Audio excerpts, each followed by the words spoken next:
I've seen a lot of videos around conscious relationships, especially where they're like, if he can't hold all of who you are, all your emotions, all your crazy, then he's not for you. And I agree to some degree. Like, I definitely think a partner should be able to see and love and hold all of who you are and be there for you, especially when things get rough. But there's also an aspect of this that is not about putting all your shit onto the other person. So, how can we actually fully embrace ourselves and hold compassion, because this is a wounded part of ourselves who is so valid and have become this way because of what we've been through?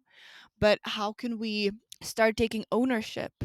How can we start holding ourselves? You are of the earth, not separate, but woven into her rhythm. Your body remembers, your spirit knows, and your becoming is sacred. This is Of the Earth, a space for the woman who is returning to her body, returning to her truth, returning to the wild, soft, and cyclical nature within. Here we explore the feminine through embodiment, nature's wisdom, sacred archetypes, and the reclamation of self-love as a spiritual path. I am your host, Emma, feminine embodiment coach, space holder, and nature woven guide. May this be a space where you feel seen in your softness, your wildness, witnessed in your transformation, and supported as you root deeper into the rhythm of who you truly are. Welcome home. Welcome to Of the Earth. Hello, you beautiful soul, and welcome to Of the Earth. If you are new here, I just want to welcome you into this safe, warming, loving place on the internet. And if you are a recurring listener, I see you, girl. I see you. And I am so grateful that you are back here again. If you are currently watching the recording of this episode, I am in my backyard and the sun is shining through the trees. So I have a lot of beautiful shadows on me. um, so I just wanted to, yeah, the lighting is a little interesting, but I kind of like it. It's very artsy fartsy, um, and yeah, it's making me happy. So in today's episode, I am sharing about something that I've been thinking about for a long time, and it's this concept of we hear that we're meant to be fully ourselves and be all of who we are, but a lot of the times we also live from our past hurt. We also live from an unhealed inner child. And this is not to say like we can fully heal ourselves, because there will always be something, deeper layers of our healing journey. And there's no such thing as being fully healed. But there's also,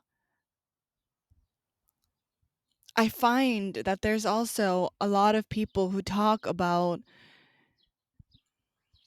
just embracing and expressing everything that's on your heart, and that can sometimes hurt people. That can sometimes be you as the hurt person hurting other people.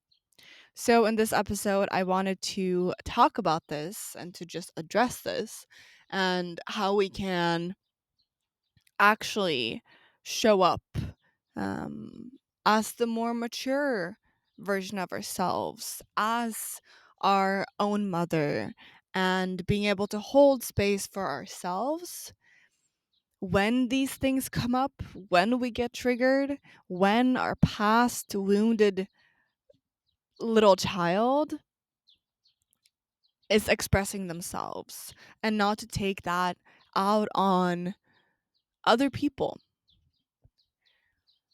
And it's very interesting because I've seen a lot of videos around like conscious relationships, especially where they're like, if he can't hold all of who you are, all your emotions, all your crazy, then he's not for you.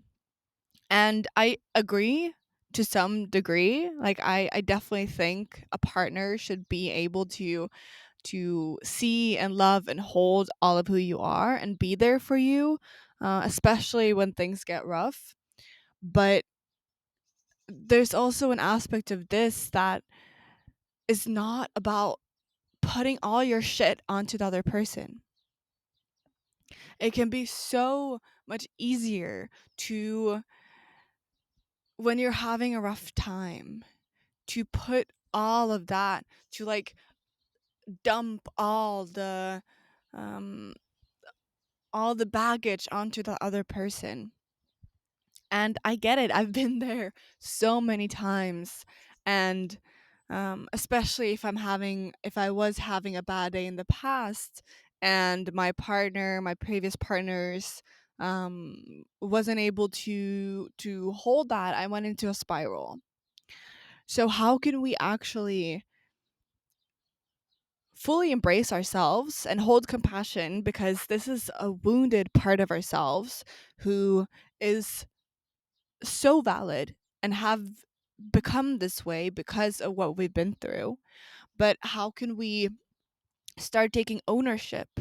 How can we start holding ourselves in the things, and when we have been able to process more, and maybe sometimes you need to have your partner caress you or hold you and you just cry.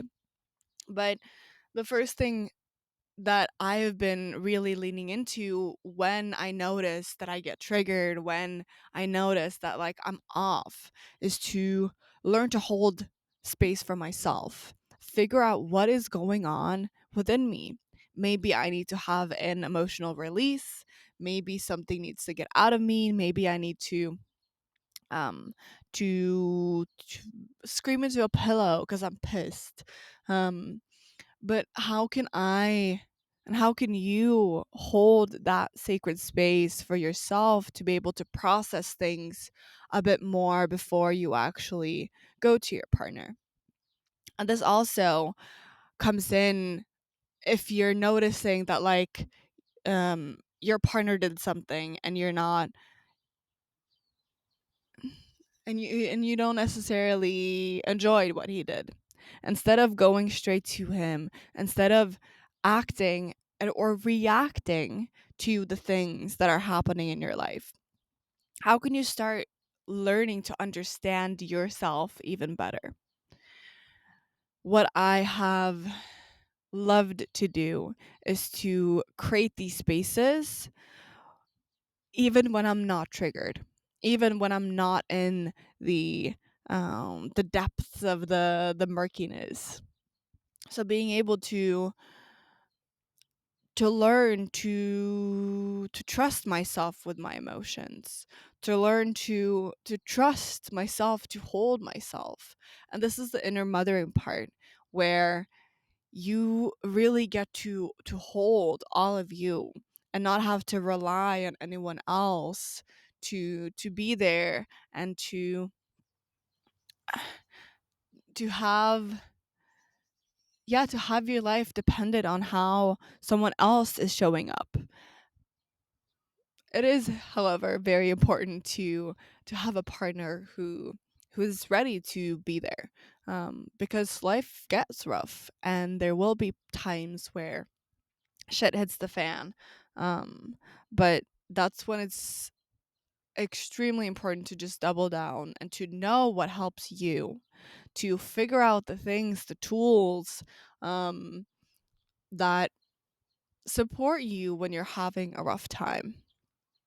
And for me, um, it has really helped to have a toolbox, to have even like a list on your phone where it says different things that help you whenever you get triggered, whenever you feel anxious, all of these things.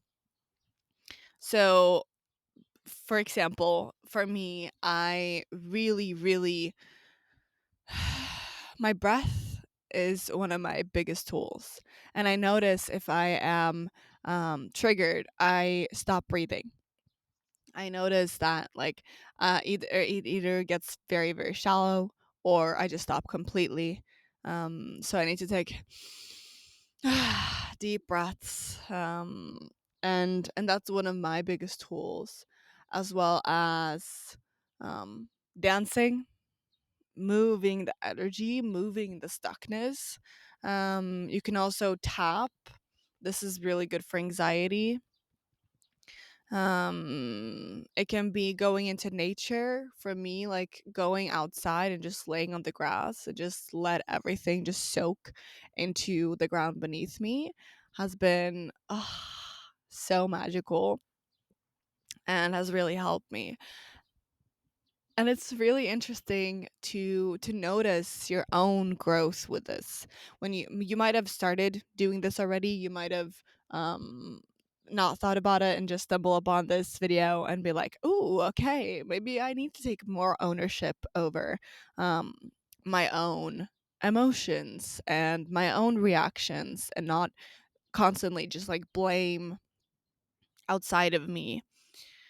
And when you start noticing, you also start noticing your growth in this area. You start seeing how you're able to evolve and hold yourself in even more gracious ways, and really just be maybe the mother that you never really had. Maybe you have a mother wound where you weren't allowed to feel your emotions, or um she wasn't there for you in the way that you wanted her, like all of these things. We get to be that for ourselves. We get to hold ourselves within the safety of our own embrace, and even like hugging ourselves, like physical things like this is so, so incredible. One thing that I've also noticed is to work with your nervous system is really, really key to not be as reactive. When you start regulating the nervous system, when you start doing the things that like slow your fight or flight response down, that you like when you get triggered, um that you don't react because your nervous system is like up here and shaking, and it's like every time something happens I get freaked out. But when you start regulating your nervous system, when you start to ground, when you start to slow down, that also helps with you not getting as reactive. I have a an episode on the nervous system, which is the root chakra episode of my Realign series that I can link down below. I got all kinds of tips and how you can start to work with the nervous system, what it is, and tools, maybe for your toolbox. Who knows? Yeah, I think that was it for today's episode. It was a short one, but just one thing that I want to end with before I log off today is the compassion piece. Compassion for yourself, for how you are acting, for the way you have handled your triggers before. Like, girl, you're doing your best. You are literally doing the best that you can in this very moment. And it's a long process to get to a place where you don't react on everything anymore, where you are more grounded, where you are more receptible to to the outer things. And it has taken me a long time to get to where I am today with this. I have a partner, and if you have heard me talk about this before, like, he has triggered the shit out of me. He sees right through me, and I had a lot of things that I was just like sprinkling glitter on the I was sprinkling glitter on the shit. That's a metaphor from Catherine Sinkia, Manifestation Babe. She always says, like, you can't just sprinkle glitter on shit. It's still gonna stink. And I was kind of doing that. I was kind of like putting a band-aid on a gushing wound. Like, it's not gonna stop the bleeding. It's always gonna be there, but you get to not think about it. And yeah, I had done some healing, but especially when you're in a relationship, oof, you get seen in a way that you've never been seen before. And you can't hide.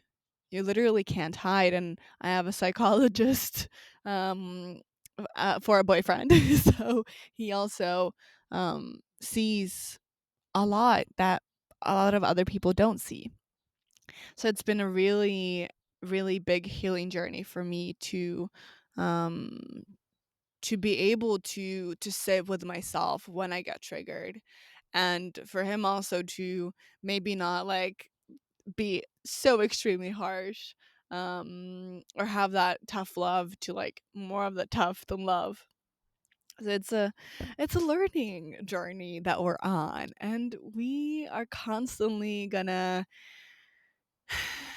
evolve and figure out new things, and it's important to make it fun, to not drown yourself in it, and to know that it will get easier.